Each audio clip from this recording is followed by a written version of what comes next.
সরকারের হাতে কি নিরাপদ? আমাদের সম্পদ তাদের হাতে নিরাপদ?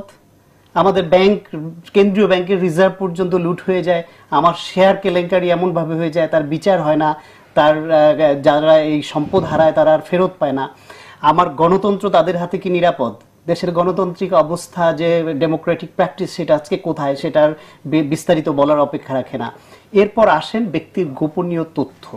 ব্যক্তির গোপনীয় তথ্য নানানভাবে নানান পর্যায়ে নেওয়া হয়েছে। এর আগেও দুইটা ইস্যু আপনি যদি আনেন, যে আমরা সিম কার্ড নিবন্ধন করেছি আঙুলের ছাপ দিয়ে, সেটি নিয়েও কিন্তু অনেকের মধ্যে এরকম দ্বন্দ্ব সন্দেহ তৈরি হয়েছিল যে আমার এই যে গোপনীয় এই যে আঙুলের ছাপ, এটি কোথাও পাচার করা হবে কিনা, কিংবা এটা সংরক্ষণ করা হবে কিনা।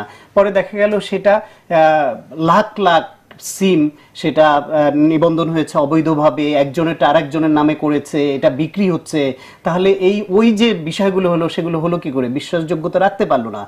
অতি সম্প্রতি দেখেন যে এই যে ঢাকা শহরে ভাড়াটিয়াদের তথ্য সংগ্রহ করা হলো, সেটা পুলিশ করলো। এটা কিন্তু আমাদের গোপনীয় তথ্য, এটা গোপনীয়তা রক্ষা করা হবে এই অঙ্গীকার করেই কিন্তু এই তথ্যগুলি নেওয়া হয়েছিল। সেটাও দেখা গেল নীলক্ষেতের খোলা দোকানে তারা এন্ট্রি করছে, পুলিশের সার্ভারে পর্যন্ত ঢুকে যাচ্ছে, সেই পাসওয়ার্ড দিয়ে দিয়েছে। সুতরাং এই যে বিশ্বাসযোগ্যতার যে জায়গাটা, সেই জায়গাটা নষ্ট করে ফেলেছে।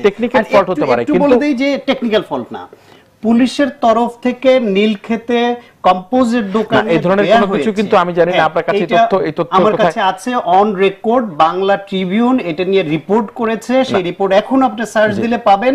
এবং তারা ভিডিও করেছে, ওইখানকার যে কম্পোজ যারা করছে তাদের বক্তব্য ভিডিও করে এখন অনলাইনে ছেড়ে দিয়েছে।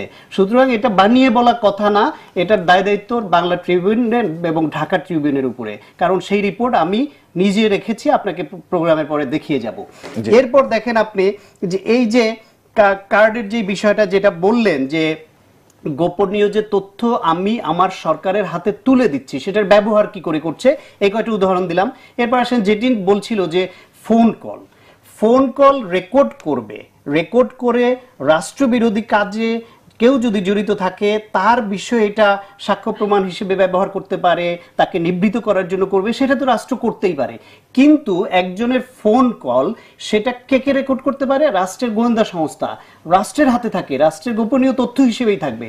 সেটা কি করে ইউটিউবে চলে আসে, সেটা কি করে ফেসবুকে চলে আসে, এবং বেছে বেছে কার কারটা আসে, কেন এখানে মাহমুদুর রহমান মান্নার ফোন কলটাই কেন আসলো, তারপরে যে বেগম খালেদা জিয়ার ফোন কল এক সময় চলে আসলো, তারেক রহমানের ফোন কল চলে আসলো, বেছে বেছে এই যে এক একজনের ফোনে কথা বলেনি। তাহলে ফোনে তো ওনারা কথা বলবেনই, কিন্তু যারা এটি রেকর্ড করছেন তাহলে সেই সংস্থাকে স্বীকার করতে হবে যে এটা আমরা ডিসক্লোজ করেছি।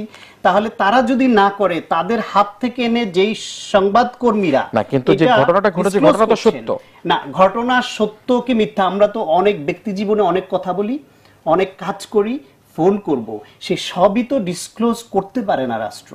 এখন তার মধ্যে সেটা তো সে অপরাধ করেছে কিনা সেটা আদালতে বিচার্য বিষয়, তার আগেই আপনি তাকে রাষ্ট্র একজন ব্যক্তিকে হিউমিলেট করে দিচ্ছে, এইটাই বা রাষ্ট্র সেই অধিকার রাখে কিনা, তার বিচার হলে আদালতে বিচার হবে। এটা সাক্ষ্য প্রমাণ হিসেবে ব্যবহার করেন, কিংবা তাকে নিবৃত করেন কোনো রাষ্ট্রবিরোধী কাজ করতে গেলে সেখান থেকে, কিন্তু আপনি তাকে সামাজিকভাবে, রাজনৈতিকভাবে, ব্যক্তিগতভাবে ক্ষতিগ্রস্ত করবার জন্য উদ্দেশ্যমূলকভাবে রাষ্ট্রীয় সংস্থা যদি কারো হাত দিয়ে কোনো সাংবাদিকের মাধ্যমে, সেটি কিন্তু শান্ত ভাই সবসময় কিন্তু যে কোনো যেটি সরকারের পক্ষ থেকে বলা, আপনাদের একটা অভিযোগ সবসময় আপনারা একটা উদাহরণ দেই, এই যে এইটাকে যদি আপনি মেনে নেন যে না এটা করতেই পারে এবং সেটা সিদ্ধ হবে, তাহলে বিচারপতি নাসিমের যে টেলিফোন কনভারসেশনটা এসেছিল এবং সেটি একটা পত্রিকা প্রকাশ করেছিল, তার অপরাধে কেন মামলা হয়েছে এবং তাকে গ্রেফতার করা হয়েছে এবং বিনা বিচারে এতদিন ধরে সেই সম্পাদক মাহমুদুর রহমান জেলে আছেন। সুতরাং আপনি এই একই কনভারসেশন কেউ ডিসক্লোজ করলে সেটা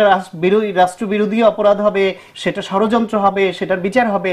আবার যা এই সরকারের প্রতিপক্ষ যাদেরকে মনে করা হয় এটি কিন্তু একটা জায়গার মধ্যে আপনাদের বিরোধিতা করার একটা বিষয় কিন্তু সবসময় লক্ষ্য করা যায়। এখন এই বিষয়গুলো প্রকাশিত হয়েছে, তার চাইতে বড় কথা তারা কথা বলেছে কিনা সে জায়গায় কিন্তু আপনি একমত হয়েছেন, তারা এই বিষয়গুলো নিয়ে কথা বলেছে। আমি একমত হইনি, আমি বলছি বলতেও পারে, অথবা কথা বলেছে 1 ঘন্টা, তার মধ্যে আপনি কতটুকু কেটে কেটে কোন অংশটুকু কিভাবে করে টুইস্ট করলেন সেই প্রশ্ন আমি একটু আধা মিনিট নেই, পরে ওনাকে বেশি দেন। সেটা হলো যেটা বলছিলেন যে এই কার্ডের যে চিপস সেটা অনেক সংস্থার হাতে থাকবে।